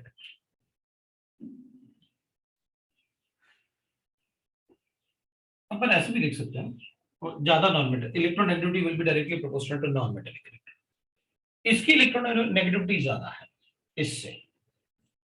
अब नॉन मेटेलिक कैरेक्टर तो बताने की जरूरत नहीं है आपको पीरियोडिक टेबल में, हम सबको पता है। राइट हैंड साइड में जो ज्यादा ऊपर होगा वो ज्यादा नॉन मेटेलिक है, ये ऊपर था ये नीचे था। अब अपन कहेंगे कि बताओ इन दोनों में से ज्यादा इलेक्ट्रॉन कौन पुल करेगा अपनी तरफ? फ्लोरीन। अगर फ्लोरीन ज्यादा पुल करेगा तो इस पे भी डेल्टा नेगेटिव और डेल्टा पॉजिटिव चार्ज आएगा, और ये पुल करेगा तो इस पे भी डेल्टा नेगेटिव और डेल्टा पॉजिटिव चार्ज आएगा। लेकिन दोनों के डेल्टा पॉजिटिव और डेल्टा नेगेटिव का स्ट्रेंथ एक जैसा नहीं होगा, अलग अलग होगा। अब अगर अपन से कोई पूछेगा कि बताओ फ्लोरीन ज्यादा इलेक्ट्रॉन पुल करेगा या क्लोरीन ज्यादा इलेक्ट्रॉन पुल करेगा बॉन्डेड में से, तो फिर कहेंगे भाई आपने साफ साफ तो लिखा है ये ज्यादा इलेक्ट्रोनेगेटिव है, ये ज्यादा नॉन मेटेलिक है, तो वो ज्यादा इलेक्ट्रोनेगेटिव होगा, तो उसकी इलेक्ट्रॉन लेने की टेंडेंसी बॉन्डेड पेयर से ज्यादा होगी। आपने कोई एक्सेप्शन कुछ नहीं बताया और लिखा भी है कि उसमें रेगुलर वेरिएशंस होते हैं, मतलब मुझे कुछ एक्सेप्शन के बारे में नहीं सोचना है इलेक्ट्रोनेगेटिव। तो अपन कहेंगे अगर ये ज्यादा इलेक्ट्रॉन लेगा तो ये इसको इलेक्ट्रॉन ज्यादा देगा, ये ऑब्वियसली ज्यादा ज्यादा लेने का मतलब है इससे ज्यादा जाएगा इलेक्ट्रॉन उसकी तरफ। तो अपन कहेंगे अगर आप स्ट्रेंथ पूछोगे तो डेल्टा नेगेटिव का स्ट्रेंथ ज्यादा होगा डेल्टा नेगेटिव डैश। भाई ये इलेक्ट्रॉन ज्यादा लेगा तो नेगेटिव चार्ज भी ज्यादा जनरेट होगा इसके कंपैरिजन में, क्योंकि जो जितना ज्यादा नॉन मेटल होगा वो ज्यादा इलेक्ट्रॉन लेगा। अगर ये ज्यादा इलेक्ट्रॉन लेगा तो फिर ज्यादा इलेक्ट्रोनेगेटिव है इसलिए वो ज्यादा इलेक्ट्रॉन लेगा। तो फिर अगर ज्यादा इलेक्ट्रॉन लेगा तो ज्यादा नेगेटिव चार्ज जनरेट होगा, ये कम इलेक्ट्रॉन देगा तो कम नेगेटिव चार्ज जनरेट होगा। किसी भी बॉन्ड में जितना ये होता है उतना ये होता है, क्योंकि ये इलेक्ट्रॉन देगा तो वो लेगा ना। मतलब किसी भी बॉन्ड में जो ये चार्जेस लिखते हो ना, पार्शियल चार्जेस बोलते हैं तुम्हें, तो जितना एक पे पार्शियल चार्ज होगा दूसरे पे भी उतना ही पार्शियल चार्ज होगा। इन दोनों का स्ट्रेंथ एग्जैक्टली एक जैसा होगा, मतलब अगर ये +5 है तो ये भी -5 होगा, लेकिन ये ऐसा नहीं है, ये +3 है तो ये -3 होगा। इसने इलेक्ट्रॉन ज्यादा लिया था इसलिए इसका वैल्यू ज्यादा है, इसने इलेक्ट्रॉन कम लिया था इसलिए उसकी वैल्यू कम लिखी मैंने। तो मेरा मतलब आप समझ गए होंगे कि दोनों पे चार्ज, जो एक ही बॉन्ड में जो चार्जेस होते हैं ना उनके स्ट्रेंथ एक जैसे होते हैं, लेकिन अलग अलग बॉन्ड में स्ट्रेंथ अलग अलग होंगे। तो ठीक है, वी गॉट दैट कि भाई इसकी इलेक्ट्रोनेगेटिविटी ज्यादा है इससे, क्योंकि ये इलेक्ट्रॉन ज्यादा पुल करेगा तो स्ट्रेंथ भी इनके ज्यादा होंगे इनसे। समझ में आ गया? अब तुम मुझे ये बताओ कि अगर मान लो ये दोनों हाइड्रोजन एटम है, ये मॉलिक्यूल है मेरे पास, और ये दोनों हाइड्रोजन एटम है, और मैं इन दोनों हाइड्रोजन एटम्स को इलेक्ट्रॉन को दिखाता हूं। इलेक्ट्रॉन तो नेगेटिव चार्ज होता है। अगर मैं इसको भी इलेक्ट्रॉन दिखाऊंगा तो ये भी अट्रैक्ट करेगा, इसको इलेक्ट्रॉन दिखाऊंगा तो ये भी अट्रैक्ट करेगा। तो बताओ, हाइड्रोजन एटम ये डेल्टा वाला, इसको 1 लिख देते हैं अपन, और ये 2 लिख देते हैं अपन। तो हाइड्रोजन 1 का इलेक्ट्रॉन का अट्रैक्ट करने का टेंडेंसी ज्यादा होगा या हाइड्रोजन 2 का इलेक्ट्रॉन अट्रैक्ट करने का? हाइड्रोजन 1। हाइड्रोजन 1। हाइड्रोजन 1 में डेल्टा पॉजिटिव चार्ज ज्यादा है, तो उसकी इलेक्ट्रॉन लेने की टेंडेंसी ज्यादा होगी। हाइड्रोजन 1 में डेल्टा पॉजिटिव चार्ज ज्यादा है, तो उसकी इलेक्ट्रॉन अट्रैक्ट करने की टेंडेंसी भी ज्यादा होगी। वही चीज तो अपन ने यहाँ पर लिखी थी, यही चीज तो बता रहे थे आप, डेल्टा पॉजिटिव चार्ज ज्यादा है तो इलेक्ट्रॉन अट्रैक्ट करने की टेंडेंसी ज्यादा है, इसलिए इलेक्ट्रोनेगेटिविटी ज्यादा है। मतलब इसमें ये वाला हाइड्रोजन ज्यादा इलेक्ट्रोनेगेटिव है इससे। हाँ? एक ही एटम अलग अलग। हाँ, electronegativity is not fixed for any atom, it depends कि वो किसके साथ बॉन्डेड है। तो आपने कहा ना electronegativity is a property of molecule, आपने ये नहीं कहा कि electronegativity is a property of isolated atom. एक एटम की कोई इलेक्ट्रोनेगेटिविटी नहीं होती, वो किसके साथ बॉन्डेड है उस पर डिपेंड करेगा। आप इन दोनों में कैलकुलेट करोगे तो अलग अलग एटम है, ऑब्वियसली बात है, पीरियोडिक टेबल से चेक करूंगा। लेकिन अगर दो सेम एटम है तो भी उनकी इलेक्ट्रोनेगेटिविटी डिफरेंट हो सकती है, वो डिपेंड करता है किसके साथ बॉन्डेड है, और डिपेंड करता है कि किस पर कितना ज्यादा डेल्टा पॉजिटिव चार्ज। यहां भी तो आपने यही बताया, एटम तो सेम था, आपने बस आइन लिखे थे, चार्जेस डिफरेंट दिया था, यहाँ चार्ज डिफरेंट नहीं दे रहे। मतलब electron negativity of atom is not constant, क्योंकि आइसोलेटेड एटम की कैलकुलेट करेंगे ही नहीं अपन। तो electron negativity of atom is not constant, it depends कि वो किसके साथ बॉन्डेड है। मान लो मेरे पास ऐसा होता है, मेरे पास एक CCl है और एक बार मैं CF लेता हूं, तो मुझे पता है ये ज्यादा इलेक्ट्रोनेगेटिव है, मतलब इस पर ज्यादा डेल्टा पॉजिटिव चार्ज, इस पर डेल्टा पॉजिटिव चार्ज कम होगा। ये दोनों अलग अलग इलेक्ट्रोनेगेटिव है, इस पर ज्यादा डेल्टा पॉजिटिव चार्ज है तो इसकी इलेक्ट्रॉन एफिनिटी ज्यादा होगी, तो ये ज्यादा इलेक्ट्रोनेगेटिव है। ये फ्लोरीन के साथ बॉन्डेड है, इस पर डेल्टा पॉजिटिव चार्ज ज्यादा है, तो ये ज्यादा इलेक्ट्रोनेगेटिव है। तो इस पे इसकी इलेक्ट्रॉन लेने की टेंडेंसी ज्यादा है, इसलिए ज्यादा इलेक्ट्रोनेगेटिव है, क्योंकि इसने अपना इलेक्ट्रॉन ज्यादा दिया होगा इसको, इसकी तरफ। इस पर डेल्टा पॉजिटिव चार्ज आएगा तो इस पर डेल्टा नेगेटिव चार्ज आएगा। मतलब electronegativity of atom is not fixed, एक पर्टिकुलर एटम की इलेक्ट्रोनेगेटिविटी फिक्स नहीं होती। Electronegativity of carbon atom,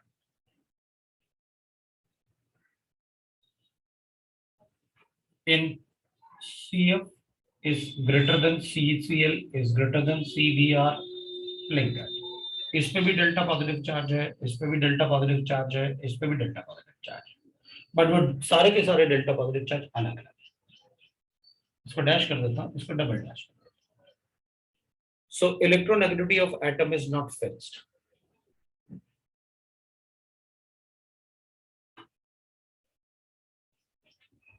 Electroaffinity of atom is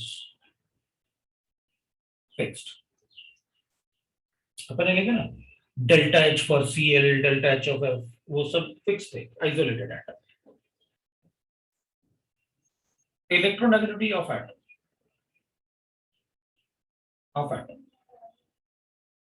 is not fixed, it depends on other bonded atoms। दूसरा जो बॉन्डेड एटम होता है उन पे डिपेंड करता है। So electronegativity of atom depends on other bonded atoms. ये अलग एग्जांपल है, मैंने दूसरा ले लिया, इसमें इसकी इलेक्ट्रॉन एफिनिटी जो होगी वो ज्यादा होगी। सो H1 इज, इसको H1 लिखा मैंने, इसको H2 लिखा, तो आप इसको भी एग्जांपल में डाल सकते हो। H1 इज more electronegative than H2 H2, आप लिख सकते हो ऐसे, H1 इज मोर इलेक्ट्रोनेगेटिव देन H2।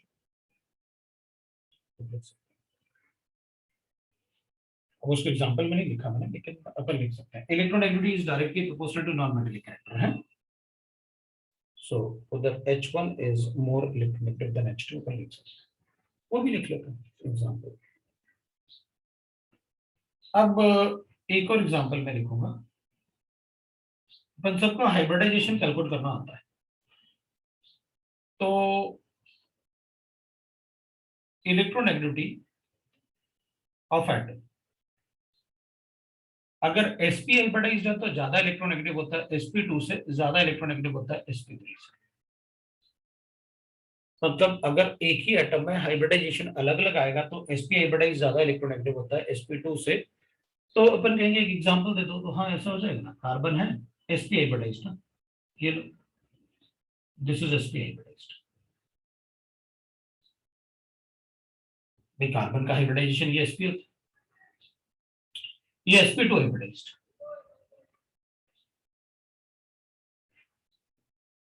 ये sp2 हाइब्रिडाइज्ड। हाँ तो ये तो ज्यादा इलेक्ट्रॉन डेंसिटी तो दिख ही रहा है, दो कार्बन एटम के बीच में ज्यादा इलेक्ट्रॉन डेंसिटी, ज्यादा इलेक्ट्रॉन डेंसिटी मतलब ज्यादा इलेक्ट्रॉन डेंसिटी।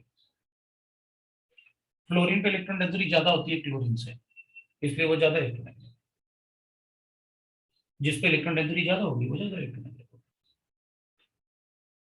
और sp3 तो अपन लिख लेंगे भाई, sp3 हाइब्रिडाइज्ड अपन को पता है 4 सिग्मा बॉन्ड होने चाहिए।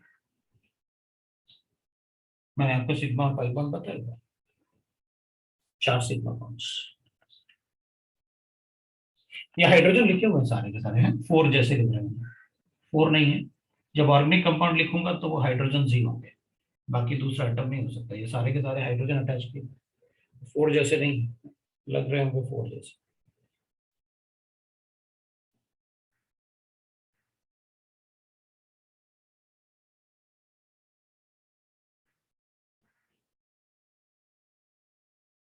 अब इलेक्ट्रोनेगेटिविटी तो एटम की फिक्स भी नहीं है, भाई एटम के एक ही एटम के लिए आप अलग अलग बता रहे हो, तो फिर इलेक्ट्रोनेगेटिविटी का करें क्या, कैलकुलेट कैसे करेंगे? तो there are many skills which explains the electronegativity, calculation of electronegativity. None of them are accurate.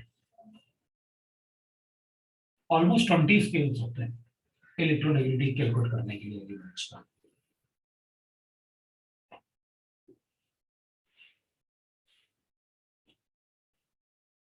There are many skills.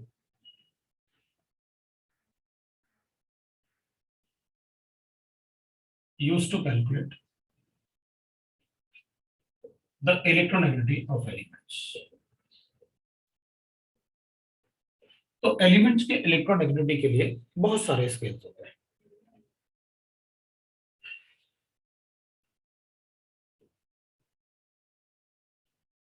Most accurate scale जो होता है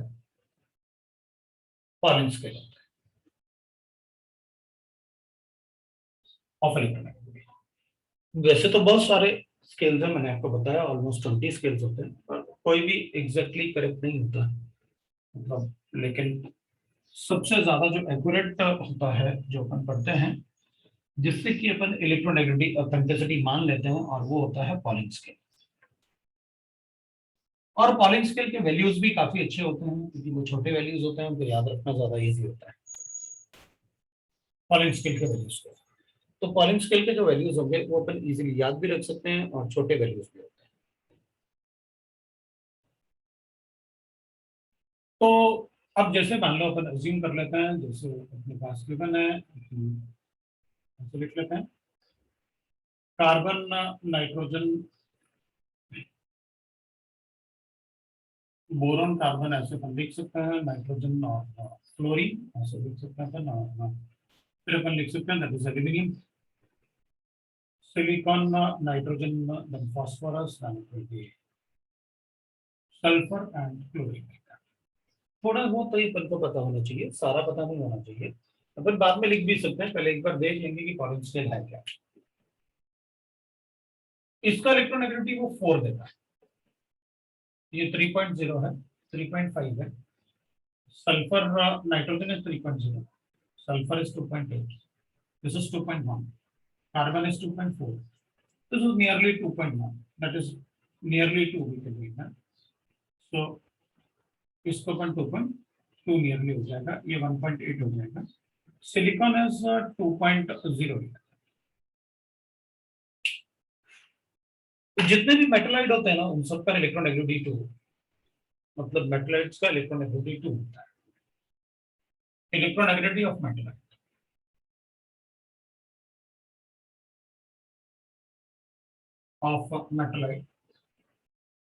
ये पॉलिन स्केल के वैल्यूज हैं, स्केल वैल्यूज। अब बहुत ज्यादा लिखूंगा तो उतने सारे लगेंगे, याद कैसे करेंगे सर ये सब, तो इसलिए बस थोड़ा सा लिखते हैं। मेटलाइट्स थोड़ा आइडिया आ जाएगा अपन को। मेटलाइट्स नियरली 2 ही होता है मेटलाइट्स, तो वेरिएशन भी होगा तो ±0.1 का, उससे कम ही होगा, उतना भी नहीं होगा। Electronegativity of non metals greater than 2 and electronegativity of metals less than 2. So metal है तो less than 2 होगा इलेक्ट्रोनेगेटिविटी, और नॉन मेटल है तो greater than 2 होगा, उससे भी अपन पहचान जाते हैं। अब अपन लेंगे पॉलिन स्केल को, एक बार देख लेते हैं व्हाट इज पॉलिन स्केल। मैं इसको भी हटा देता हूँ, अगर जरूरत पड़ेगी तो हम उसमें डिस्कस कर सकते हैं। तो अगर अपन पॉलिन स्केल की बात करेंगे तो will write that Pauling scale में फॉर कैलकुलेशन, पॉलिन स्केल की बात करें for calculation of electronegativity, Pauling assumed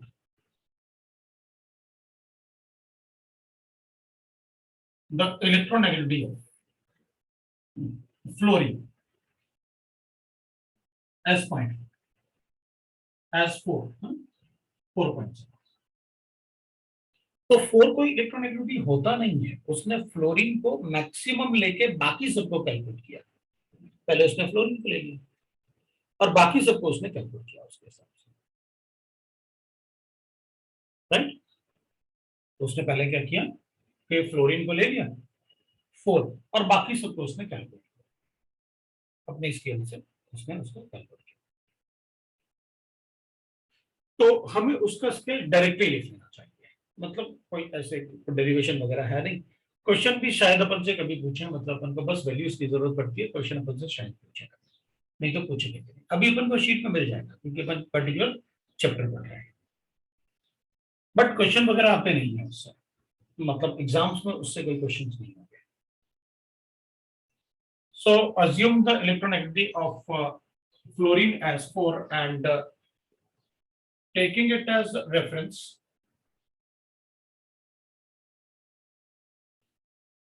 he calculated the value of reference, he calculated value of other atoms by using the bond energy data,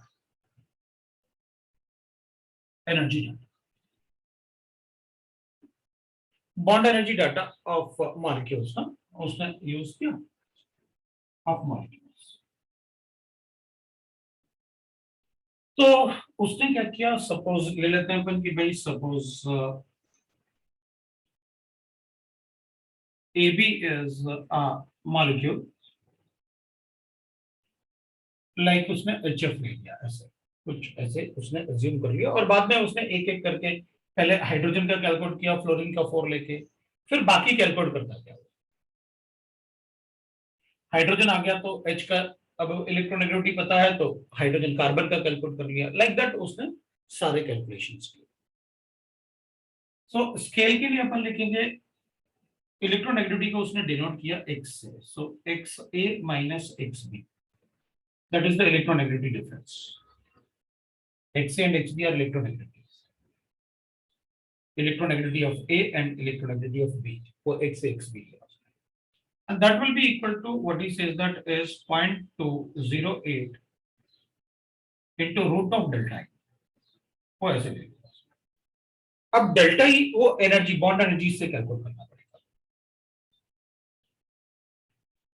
So AB as molecule like this, where bond energy of AB ये given होंगे, AA and BB are given, ये अपन को given होंगे। Bond energies data अपन को given होता है, HF का bond energy, F2 का बॉन्ड एनर्जी और H2 का बॉन्ड एनर्जी, इस टाइप से अपन को गिवन होगा क्वेश्चन में। तो given in kilo calories per mole. अब ये डाटा अपन तभी यूज करेंगे इस इक्वेशन को जब अपन को वो किलो कैलोरीज पर मोल बॉन्ड एनर्जी डाटा। इसमें where XA and XB are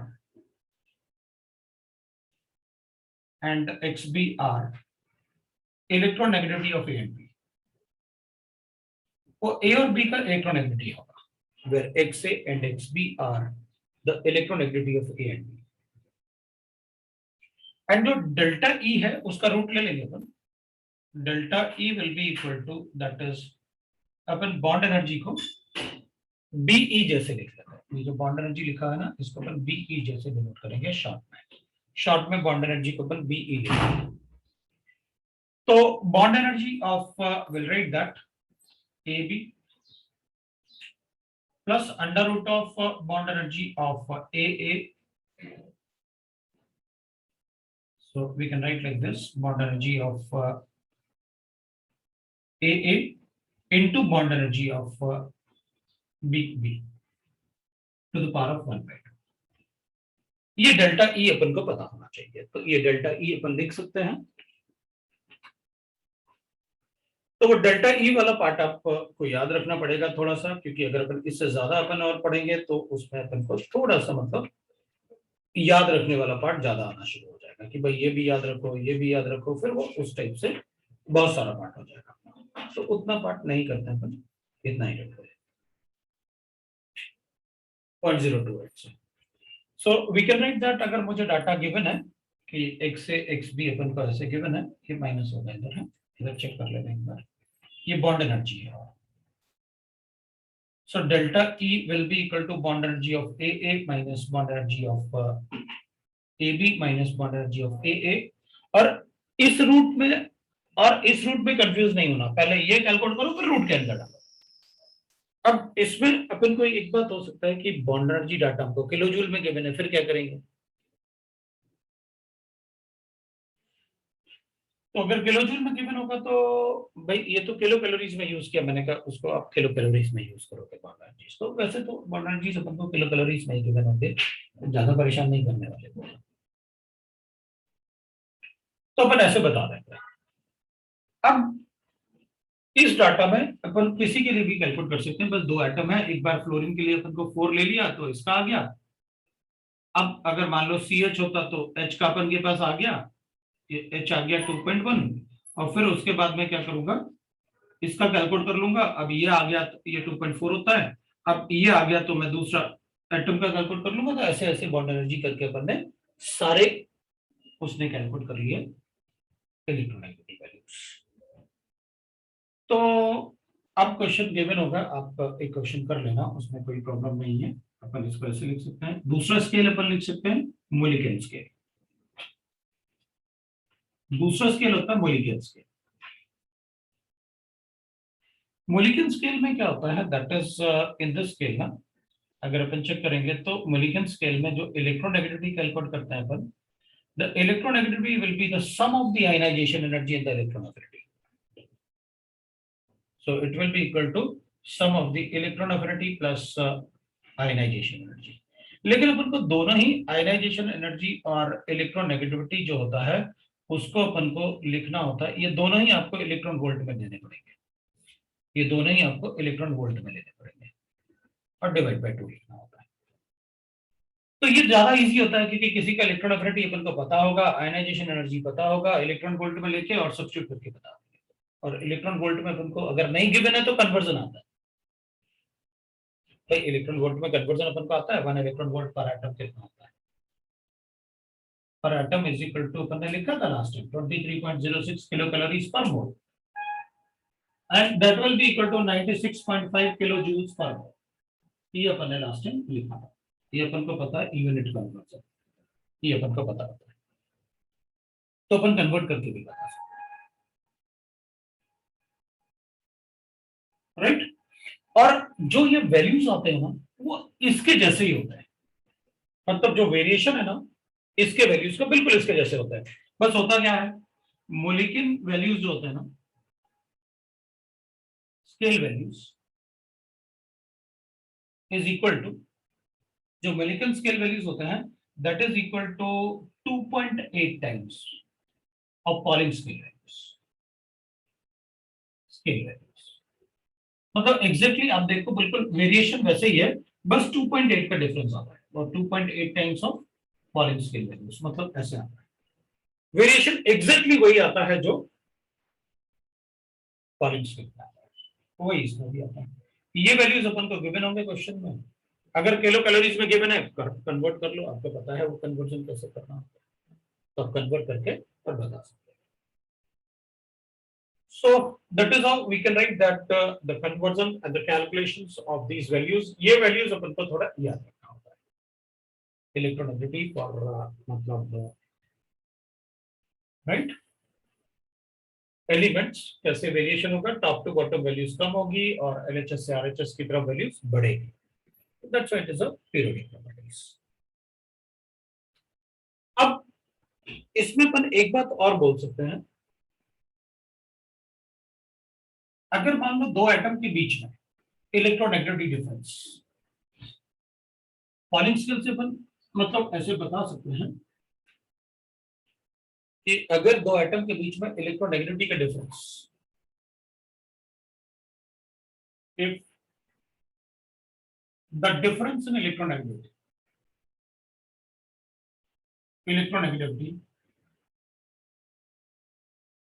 is given as, मतलब डेल्टा EN लिख लेंगे अपन इलेक्ट्रोनेगेटिविटी के डिफरेंस के लिए, दैट इज 1.7। अगर किसी दो एटम के बीच में 1.7 का इलेक्ट्रोनेगेटिविटी का डिफरेंस है, तो उस बॉन्ड में 50% आयनिक कैरेक्टर होता है, 50% कोवलेंट कैरेक्टर होता है। Then bond has 50% ionic character and 50% covalent. It will be like this. और अगर इलेक्ट्रोनेगेटिविटी का difference it is greater than 1.7, then bond is ionic. Bond is more ionic. और अगर इससे कम होगा तो कोवलेंट बता दूंगा, मोर कोवलेंट। मतलब मैं इलेक्ट्रोनेगेटिविटी डिफरेंस से आयनिक कैरेक्टर और कोवलेंट कैरेक्टर भी बता सकता हूं, क्योंकि इलेक्ट्रोनेगेटिविटी डिफरेंस से ही तो चार्ज जनरेट होते हैं। भाई डेल्टा नेगेटिव और डेल्टा पॉजिटिव चार्ज जनरेट होगा तो बताऊंगा ना, अगर इनका स्ट्रेंथ ज्यादा है मतलब आयनिक कैरेक्टर ज्यादा है बॉन्ड में, और कैलकुलेट भी कर सकते हैं।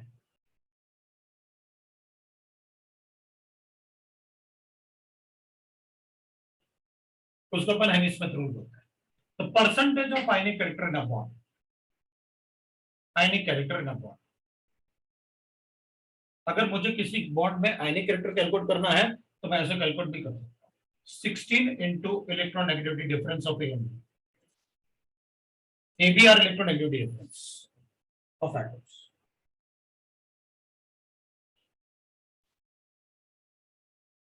Plus 3.5 into electronegativity difference of A and B to the power of 2.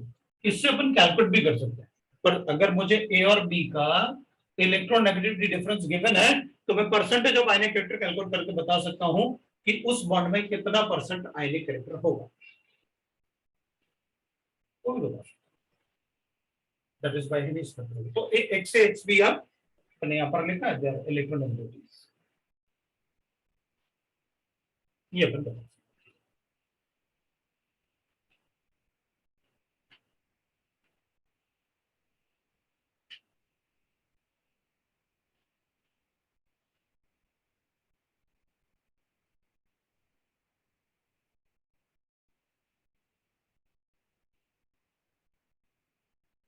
तो अब मेरे ख्याल से टाइम देख लें एक बार कितना हो गया।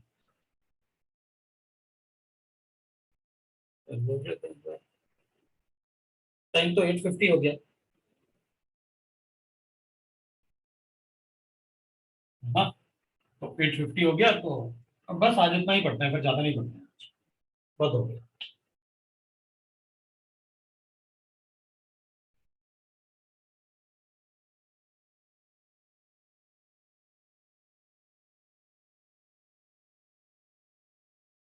वो सारा का सारा थ्योरी है, कोई कैलकुलेशन नहीं होगा। K2H part 1 part 2 periodic table.